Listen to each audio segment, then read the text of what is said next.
I got the lantern pinion made. My high strength Loctite is dry. Again, this is what I use. And this is for the people who don't believe that this stuff will work. This is the penny that I tried. And there's pins that are still in there. It takes a lot of force. And I've got this thing broke. And it takes a lot of force for these things to come out. This stuff works. The only thing I could suggest is that you buy some of this stuff and try it for yourself. I drilled the holes. The holes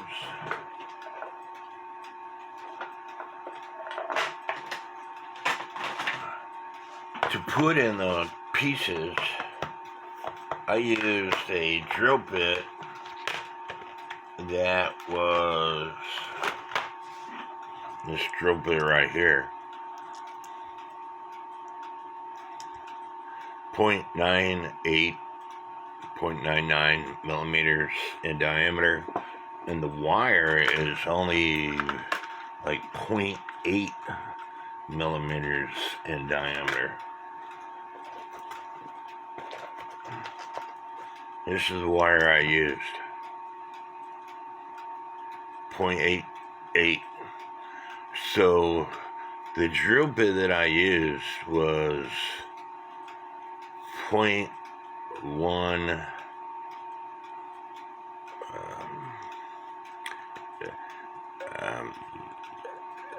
0. Anyway, the drill bit was bigger than this wire. So in other words, it was a pain in the butt because I started with a piece of wire that was this big when I first started this project. So I'd stick it in the holes, cut it off, so it was manageable for me to hold on to it. And then I put another one in and cut it off. But at the same time, I had to keep holding this thing because the thing would come apart. But after you use that high strength Loctite on it, it takes a lot of force to take this thing apart. So now all I have to do is put this onto my shaft.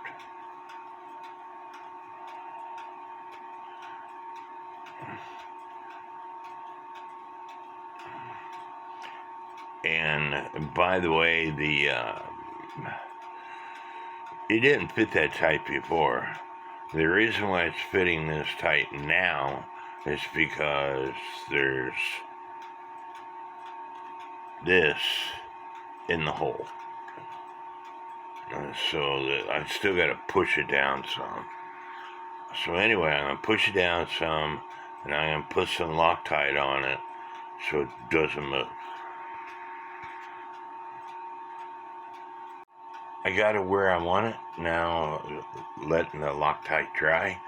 For the person that told me about using high strength Loctite for pivots, etc., I salute you. My hat goes off to you. Thank you. It really helps me because a lot of times soldering doesn't work for me, even with the low temp solder. And in a case like this, where you have this wheel and all these pins that are in between these two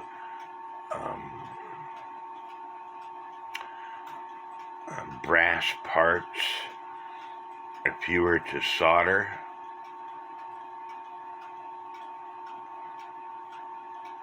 a lot of times the parts that come apart on you because you're heating up stuff that's already soldered. And so, for me, I love this stuff.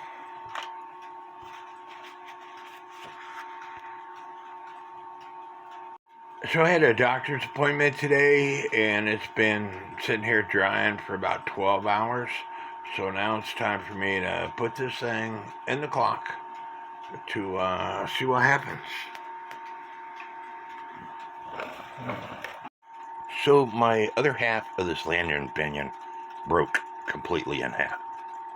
And I'm like, what can I do to make the top half of this? You ever cut a penny in half? This was a penny. And if you cut it in half, it looks aluminum. It's not steel. This is a magnet. It come out of a battery-operated watch. This thing doesn't stick to it, but it will stick to that.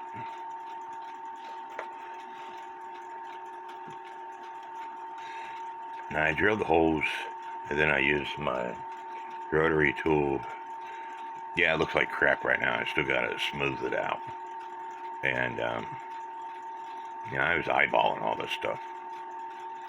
And the only thing I wasn't eyeballing was the center hole. And of course, I initially traced the lantern pinion around the penny. And then I drilled a center hole, and then I eyeballed all the rest of the holes. There are 6 holes, and they're opposite of each other. And so, even though those holes, like these 2 holes right here, they're not where I want them, this hole and this hole, I think once I put the wires in and go into the other half of the lantern pinion, I think it'll be okay.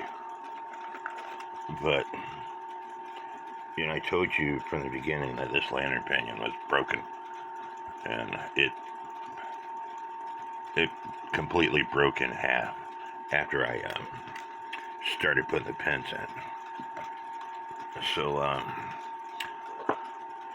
if the penny don't work, or if this portion of the penny don't work, I could always make another one out of this half of the penny.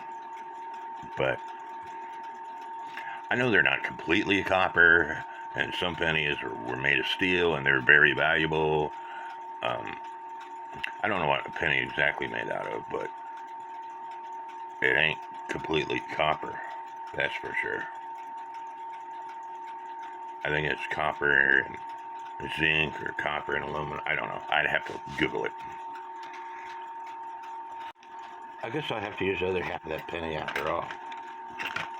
I'm sitting here holding the penny with these pliers, using my rotary tool to grind it out into a circle, and it went straight up in the air, and it went over toward that way.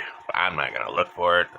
I didn't know if it'd work, so I'm going to make me another one. It went into no man's land. I had to pay the piper, and the piper got a half a penny. I hope that's enough, so he'd leave me alone. Somehow, and I don't know how, but the shaft got bent and the pivot got bent. So I straightened out the shaft, and I put a new pivot in. So now I have to wait for that to dry before I cut the excess off.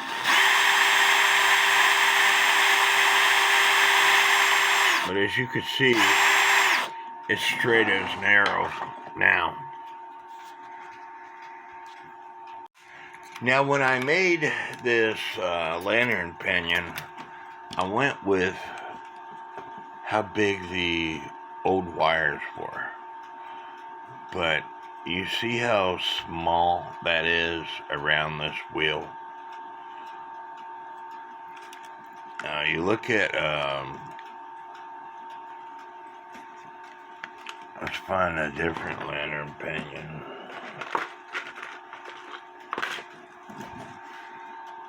You see how big this one is? So back to the drawing board, I didn't leave a wide enough gap between this piece and this piece, so there's no end shake. So I'm going to have to do that lantern pinion all over again.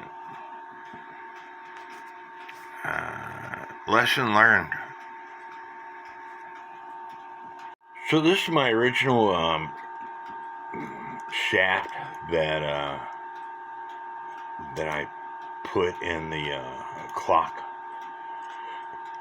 I want to make sure this is at 0.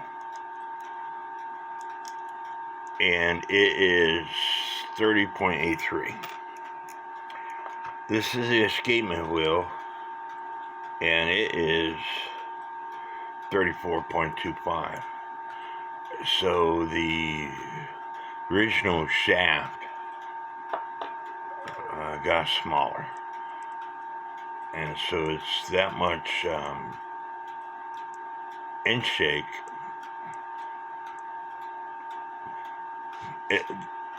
In other words, I'm starting from scratch. So I've already got a pivot in this side, and I took apart one of the wheels from that St. Thomas clock, and I'm starting from scratch. I've already got my hole started to put a shaft in this side, so I'm going to continue on. To me, the hardest part about drilling the pivot is starting the punch hole. And I'll show you what I did here in a second. But as you can see, that is straight as an arrow. Now I just need to use my Loctite to put it in place. First, you're going to want your center punch to be cleaned up and straight as an arrow. Have a perfect point on it. Second, the pivot that you are working on, and the arbor itself has to have a taper in it. And the pivot, once you cut it off, the end of the arbor has to be completely flat. And so for folks that don't have a lathe, leave it in your drill and take that center punch and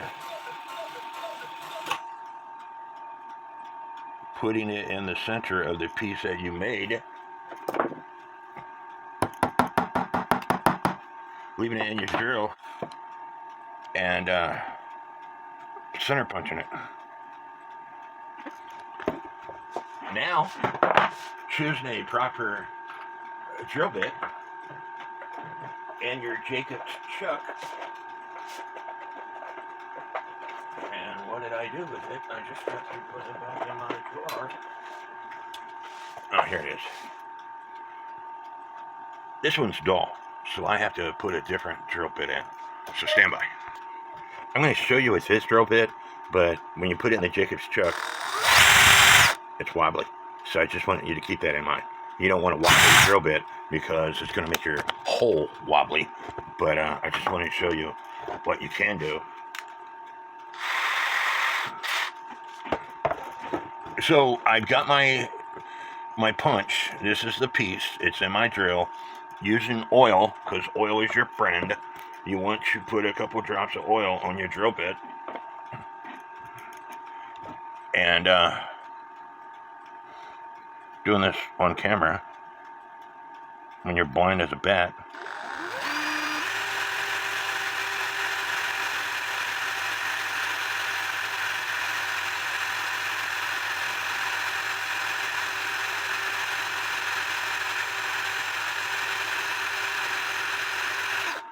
If you want long shavings, that way you know what you're doing, that's good.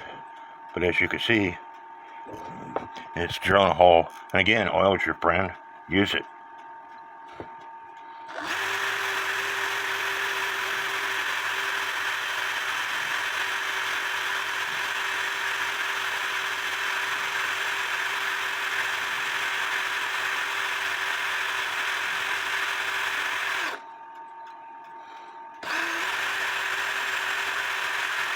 checking your part often to make sure it's what you want.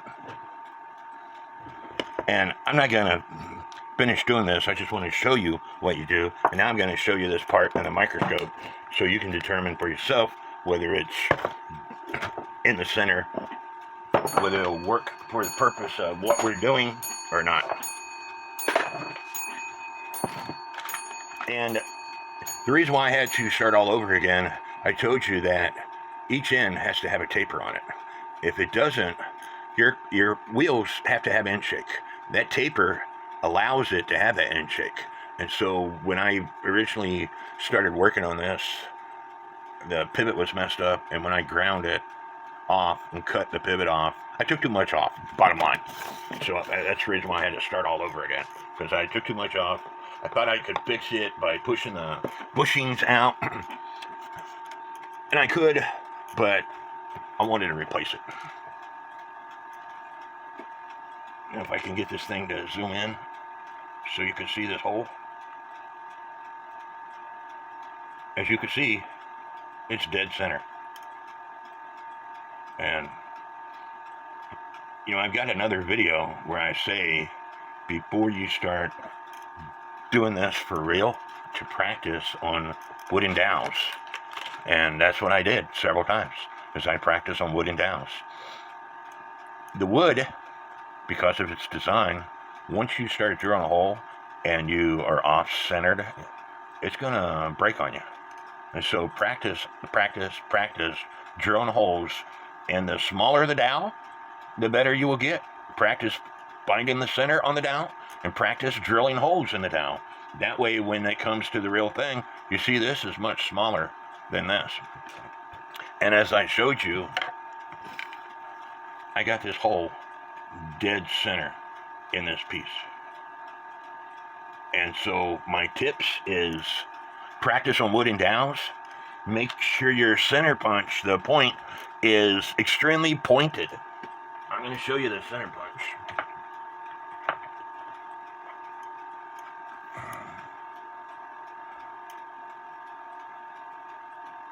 And this is, you know, using a microscope with several magnification. But that's a very fine point on that. I'll show you a different center punch, and you're going to see that this no longer has a point on it, and it's mushroomed out. So before I would use the center punch, I would take my Dremel to it and sharpen it up. If you know, to the naked eye, I take that back. To my naked eye, even with glasses on, I would pick this thing up, try to punch, start a punch, center punch in a piece of metal, and I would be screwing up because this tip is flattened out. So again, before you start working on stuff, make sure you're prepped, both mentally and physically.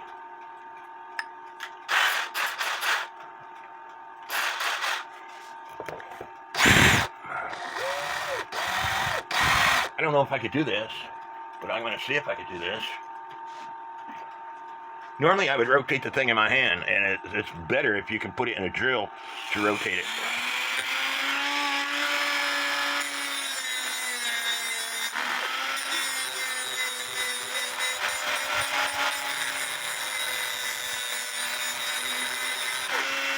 We'll see how that looks. And the center punch was kind of wobbly in the drill, but I think it'll be better than what it was.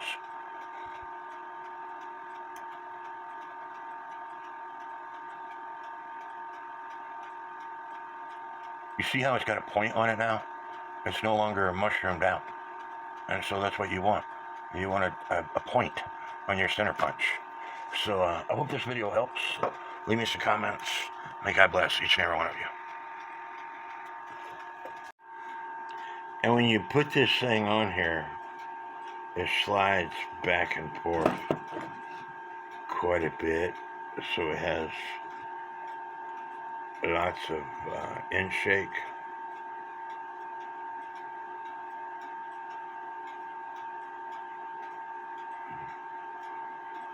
When the teeth aren't catching it. But anyway, it goes up and down quite a bit. You should be able to see that. So now I just need to finish putting Loctite on this, letting it dry, and go from there. Looks really good, don't it? Okay, however, I never thought of it, never realized it, wasn't concerned about it until I tried it all out and it doesn't work. And this is the reason why. This lantern pinion here would have been the same diameter as the lantern pinion that was on the second wheel. And it is 5.46, 5.45 millimeters in diameter. And this one, as you can see, is bigger, 7.26. So because it's bigger, the hole is now too close to the wheel. So when I put pressure on it, it don't want to turn, and that's because what I put in there is too big. If I take this out and put the escapement wheel in and put it in the hole and put pressure on it, as you can see, it turns. So to remedy this, I would have to put the hole in a different spot. If I put this down in here and put it, the hole's kind of, it's got a bushing in it, so it's kind of waddled out. If I put it away from the wheel, as you can see, it works. So I just have to put the bushing in a different spot here and on the rear plate also. It's turning out to be more than what I really wanted to do, but it all stems from this lantern pinion on the original system being broken. I should have took the time and made one out of a penny. Still, I still might do that and take this one off because it's too big. I don't know what I'm going to do at this point. They say at first, if you don't succeed, to try again.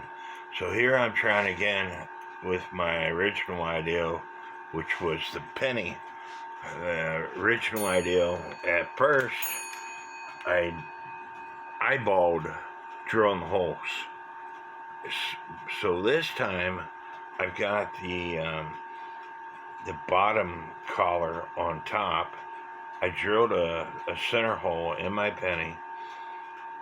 I got a drill bit holding that collar and that penny in place, the clamp holding the penny, and then drilling through the 6 holes.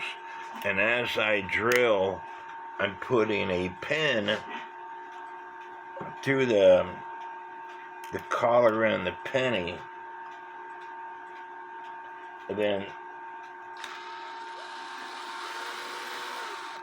the only thing I would have left to do afterwards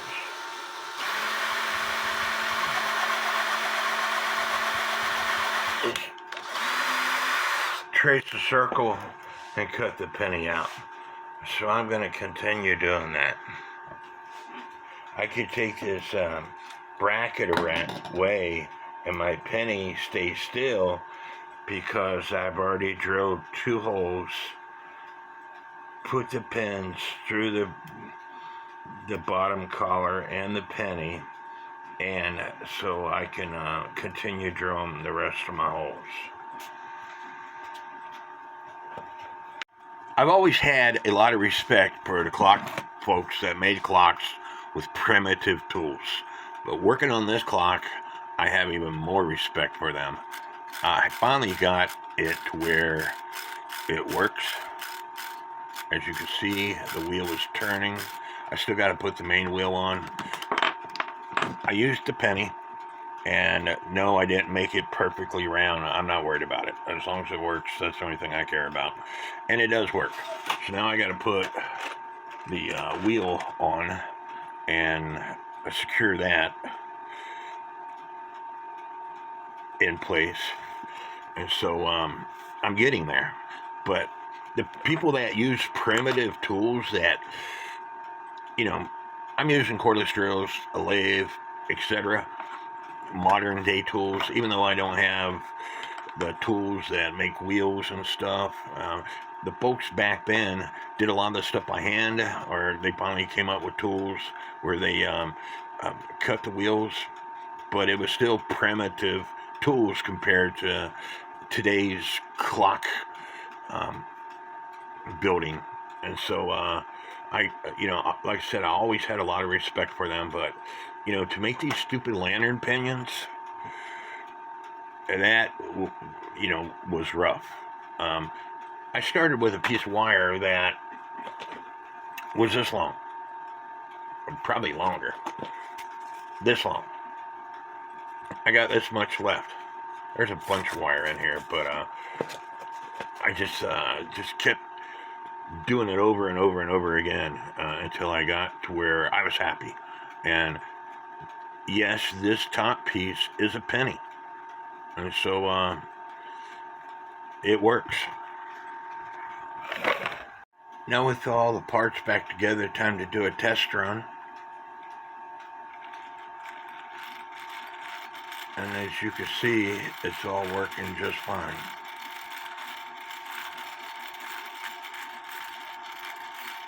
So I'm gonna let my high strength Loctite dry overnight and put this thing back together tomorrow. This clock, Minute Arbor, only has one pen. It only strikes on the hour.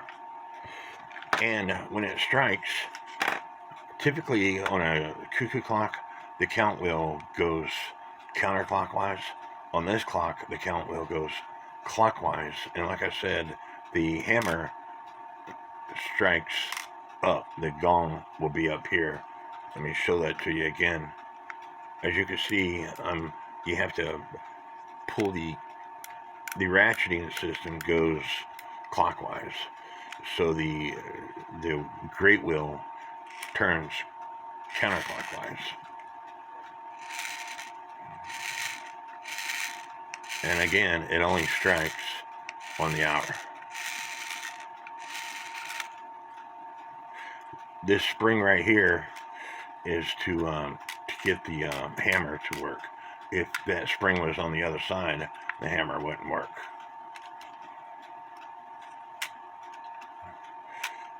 And then you have this spring right here, which is for the part that goes into the count wheel, the lever that goes into the count wheel. Typically with a cuckoo clock or a different type of strike clock, especially with a cuckoo clock, the spring that makes the cuckoo come back inside, it serves two purposes.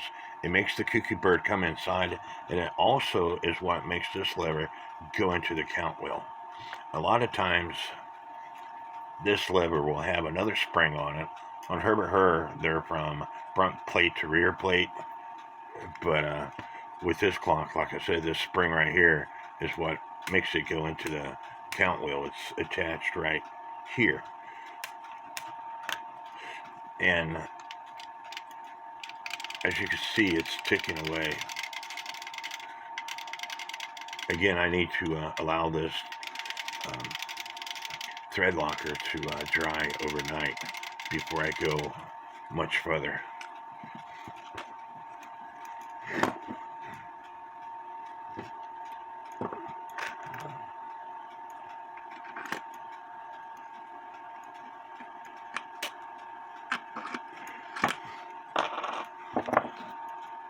And this clutch system is what holds is what ensures the hands turn and not fall.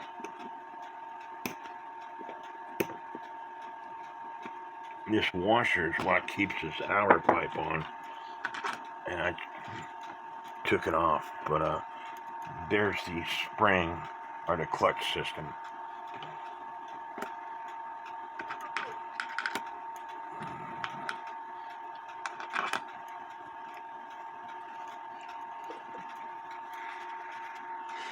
I don't remember. I'll have to look at my pictures whether this clock had hands to start with or not.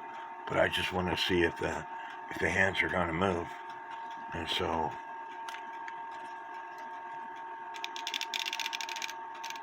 putting the hand at the 12 o'clock position.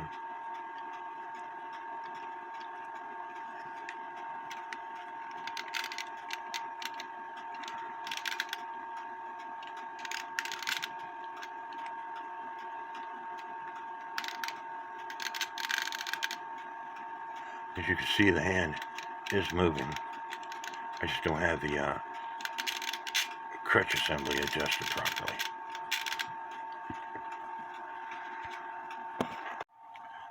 The lever for the verge and crutch assembly, and it only comes in and out. It doesn't go up and down.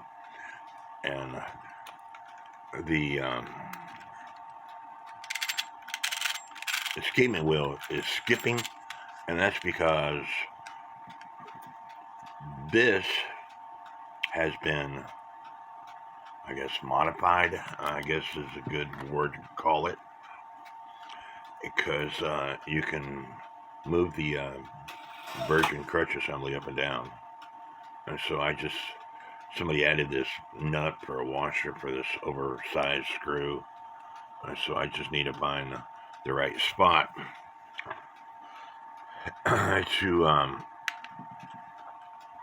to put this thing on, so the pallets are not skipping.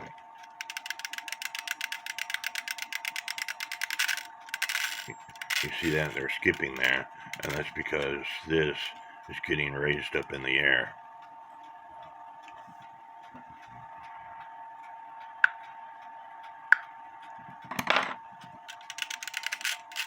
And it's still too far up in the air. I take this off so you can see how it was originally put on.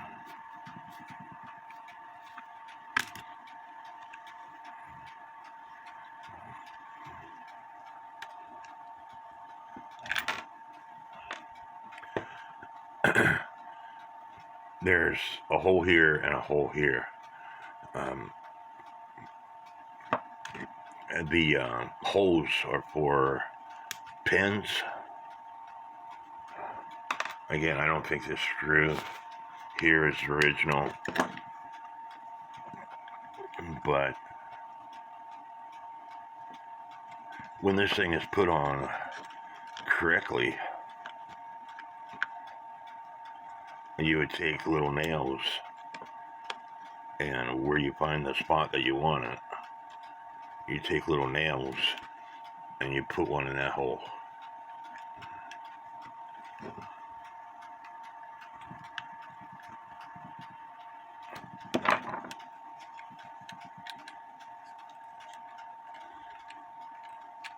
See, right now it's too far down, so it needs to come up a little bit.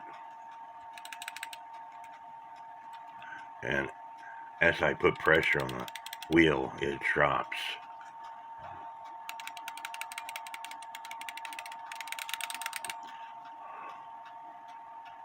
So anyway, I'm going to mess around with this and try to get the system to where the entry and exit pallets are hitting at the right spot. Because of the way this movement is designed,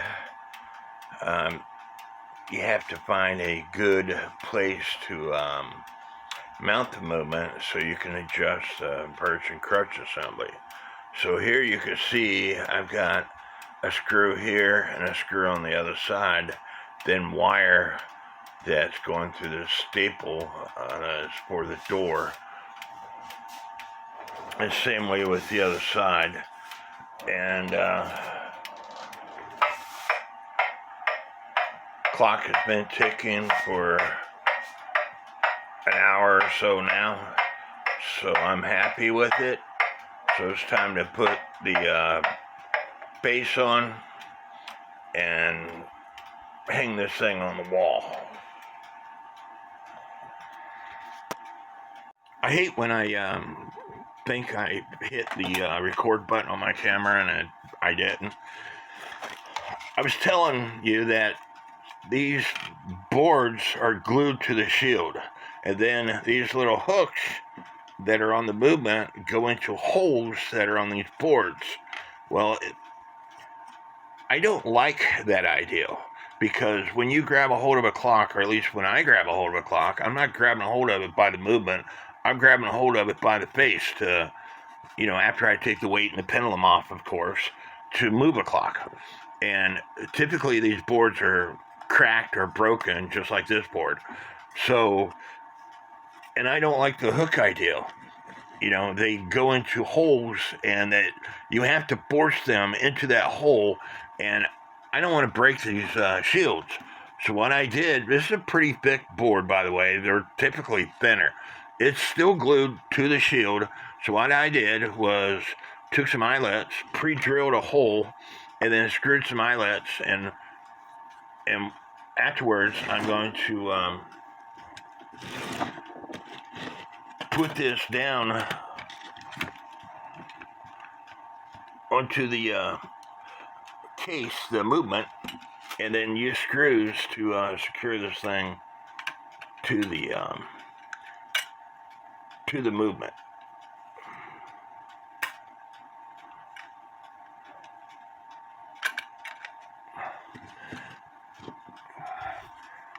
This screw here is up too much. I'm going to have to bend it down some, and it's hitting the case.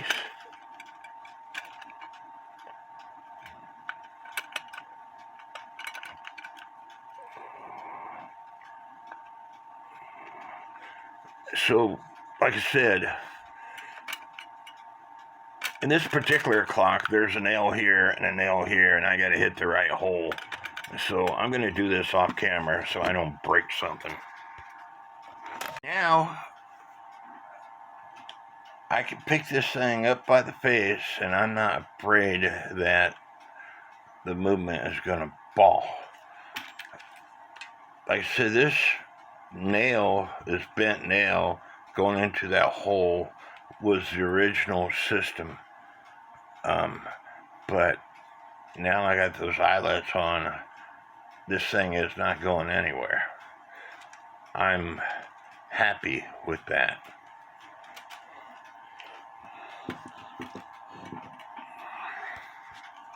The original hands to the clock, and I took a black permanent marker and colored them. This is what it looked like before, and that's what it looks like now. Now the brass nut that goes on the end of this clock, I put it on a chopstick. I lost the thing once by holding it in my hand and trying to clean it up. And my friend Robert, who told me about mothers, I've used this much mothers in repairing the few clocks that I've repaired. He has used the equal amount of mothers to repair over 40 clocks. He's like, Mark, you don't need that much of it. It's cheap, so, if it was expensive, I'd be worried about it, but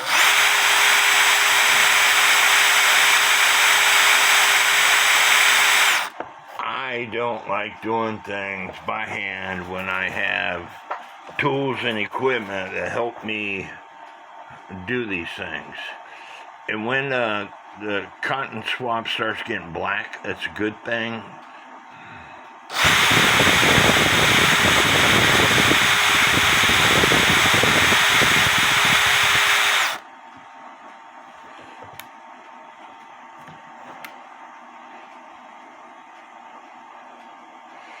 That's what it looks like now, and this is what it used to look like. So I'm going to do the same thing to the back side off camera. This is what the back side looks like now. As you can see, it's got a shine to it. You're not going to see the back side.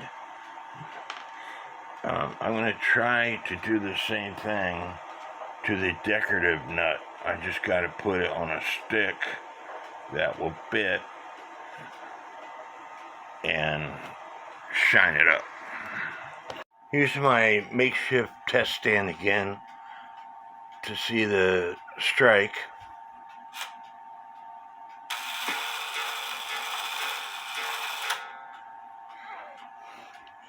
I know it doesn't take 1,500 gram weights, but I have an abundance of 1,500 gram weights, and that's what I'm going to use.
Here it is, up and running, and it should have side doors on it.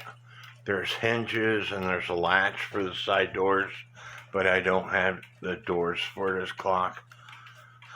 I'll have to make them later if I ever get a chance.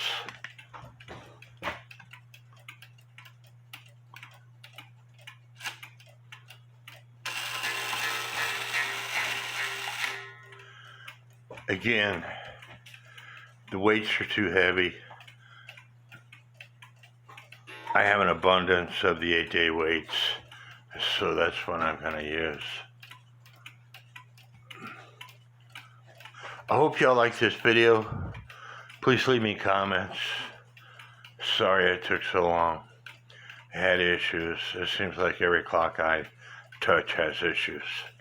But anyway, it's a really cool clock. I'm going to guess it was made between 1850 and 1900.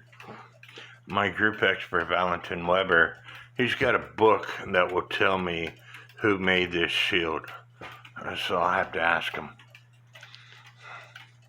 May God bless each and every one of you. And one last thing to say. I've got this clock. I've got a video of this clock. But I got to work on this clock. And it takes this shield right here, I believe. No, I take that back. It takes a different shield. And I got this clock that I bought from that same guy in Florida. It takes this shield right here. And he threw in this shield. As you can see, it's broken.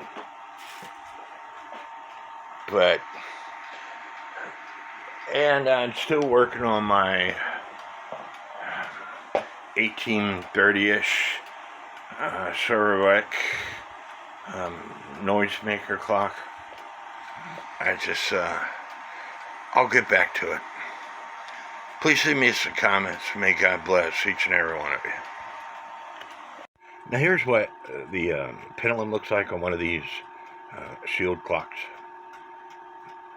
This piece here is brass, and then they have a brass bob that slides up and down on it. But at the end, there's this piece of wire that hooks to the leader wire, and then there's 2 holes drilled in, and the wire comes in, I'm going to call this the bottom, comes in from the bottom, goes into the first hole, goes down the hole, and then it's bent over. That way it's nice and secure. I don't have the brass to make the bob. However, I was at the local hardware store, and I found this solid piece of brass. No, I didn't spend that for it. I spent that for it. This was something that they got in on sale. It's actually for a door. So anyway, I'm going to cut a piece of brass out of this stock here, and because they are so cheap, I went ahead and bought 2 of them. I might not ever use them, but I might have been upset that I didn't have 2 of them. So anyway, I'm going to mark this out and cut it with my jigsaw. I'm going to make a couple of pieces. And I don't believe it has to be this long. The wire will make up for it. The longer the wire, so I can actually cut them out where these holes are. But I'm going to make them as long as this.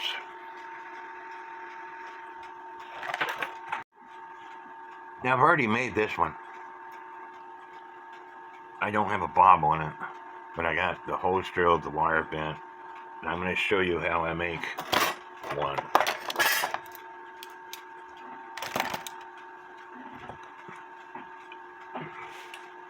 I've got some pretty strong, I think it's copper wire, but anyway, you got your holes drilled, you select off a piece of wire, you bend it at a 90 degrees, and where your hole meets your next hole is where you want to bend the wire again to put it in that hole. And as you can see, it don't fit perfectly. However, stand by. Now I have this block of wood with all kinds of holes in it. I use this wood all the time. I'm going to shove this wire down in this block of wood. It's got a hole that goes all the way through it. And then I found another hole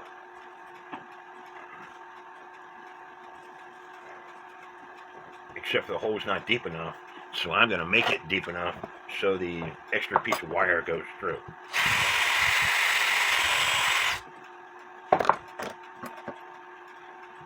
So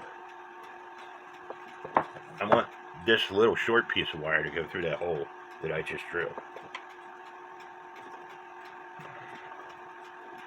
And so when I take my hammer and pound this in,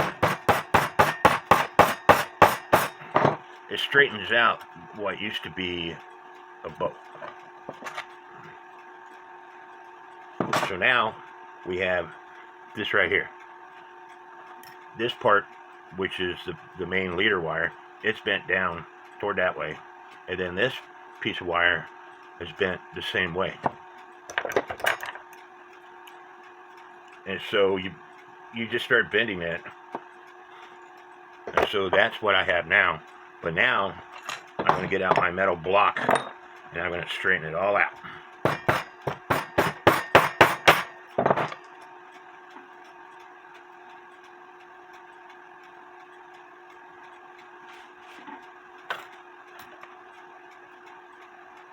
And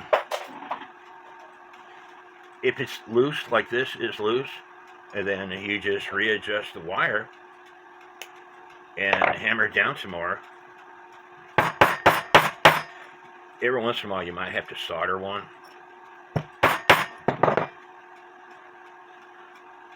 That is tighter, but it's still too loose. And that happens because every time I turn this camera on, things go wrong. But I'll solder it. I don't want that wobbliness in there. And then you have to make this part. and the bend is lined up with the edge of the metal. And so you just grab your pair of pliers and wherever you want to put it, just start bending.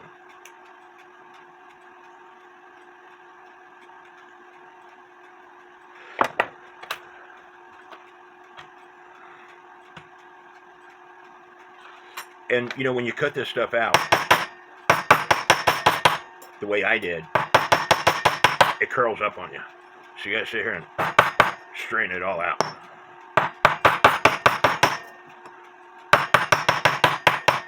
Now I made a separate one for a different clock, and because this is a section that had the holes in it that I had to cut out, so I kept it wide. And I got this piece here, and then I soldered this to it. That way I'm going to put a round pendulum bob on this thing, and hopefully I got enough adjustment to speed up or slow down the clock. If I don't, this wire can be made longer or made shorter.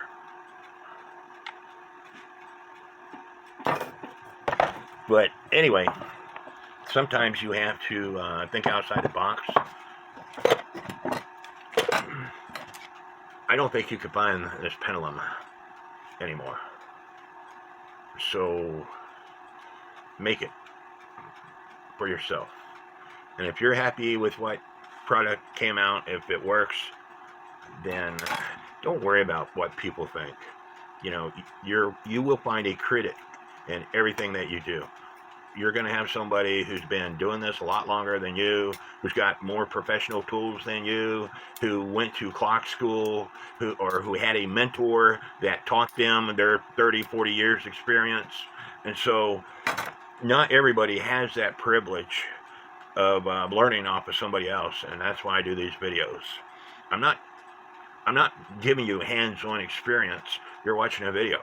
You're doing the exact same thing that I did when I first started, where I watched a VHS tape over and over and over again. However,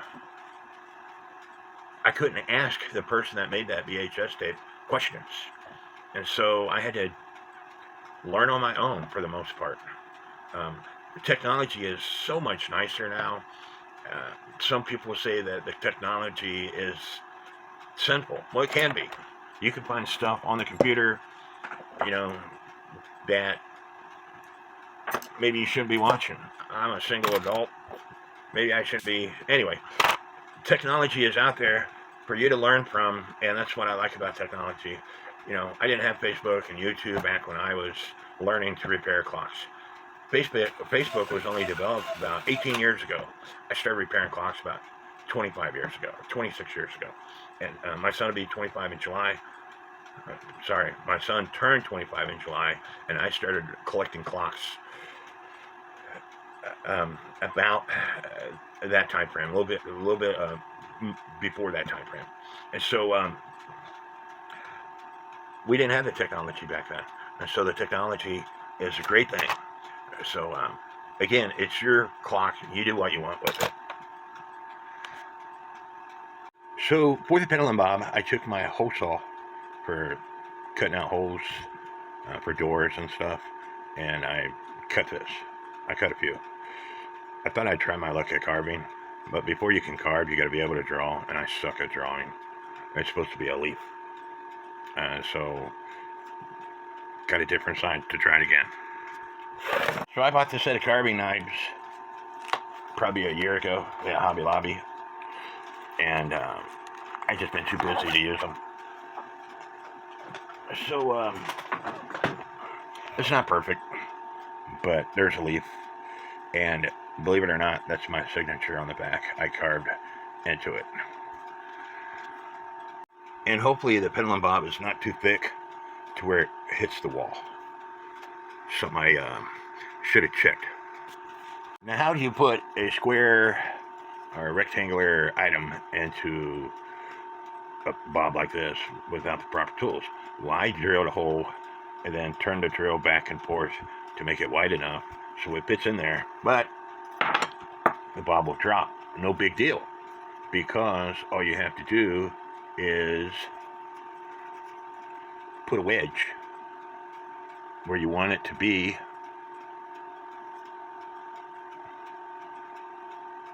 And now the bob doesn't drop. And so as I rate, I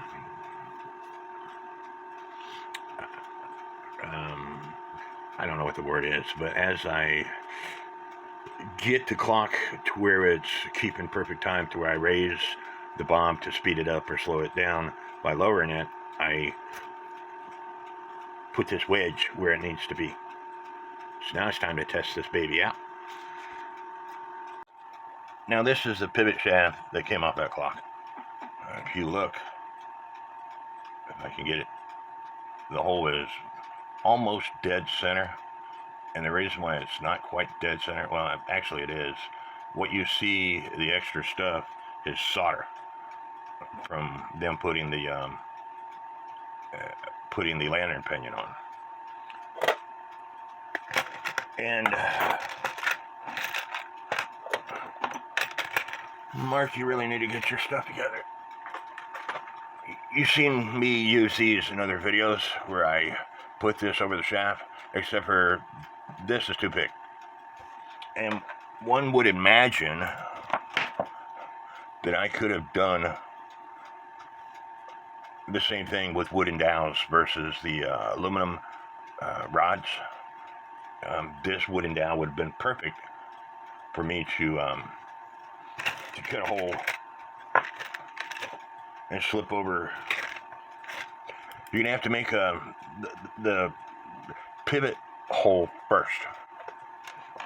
You'll cut a piece of wooden dowel off, drill a center hole for the size of the pivot, and then drill another partial hole that is the diameter of this arbor. And then the concept is you put it over the arbor and it's not going to move, and you got your center hole. That way you can drill to start your pivot hole. And then once you get it started, you take the pivot alignment tool, I guess that's what you would call it, off, and then using your drill bit, finish drilling the hole, the length of the pivot that you want to put in. Now, I ordered some pivot wire from Time Savers yesterday, so I'm not going to cut up any of my drill bits. I'm going to wait for this pivot wire to come in. I not only need it for this, but I ordered some smaller wire to replace this. And this piece here is broken. I'm going to see if I can put it back together and super glue it or solder it, super glue, and anyway, it needs to put back together. To make one of these pieces, I thought about it and thought about it and thought about it. It would be extremely hard. But if I was going to make one, I would use a penny to make one. But you would have to be really precise in making this thing. If I had a hole saw that small, the diameter of this thing, yeah, that would be easy to make. But I don't, and so when I say it'd be easy to make, I would still have to punch in 1, 2, 3, 4, 5, 6 tiny holes.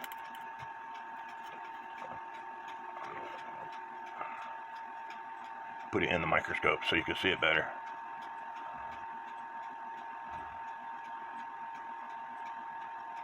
Those holes are extremely tiny. They're less than 1 millimeter in diameter. And so, and like I said, this is cracked. So I'm going to have to try to fix it. If not, I'm going to have to try to make one or find one. I might have a clock around here that has a lantern pinion on it that I could use. But anyway, that's where we're at. Currently, I don't have internet services. They're putting fiber optic cable in my area. Woohoo! And so I'll have faster internet. But they had to shut the main box down to tie into it. And so it took out everybody's phone line and internet.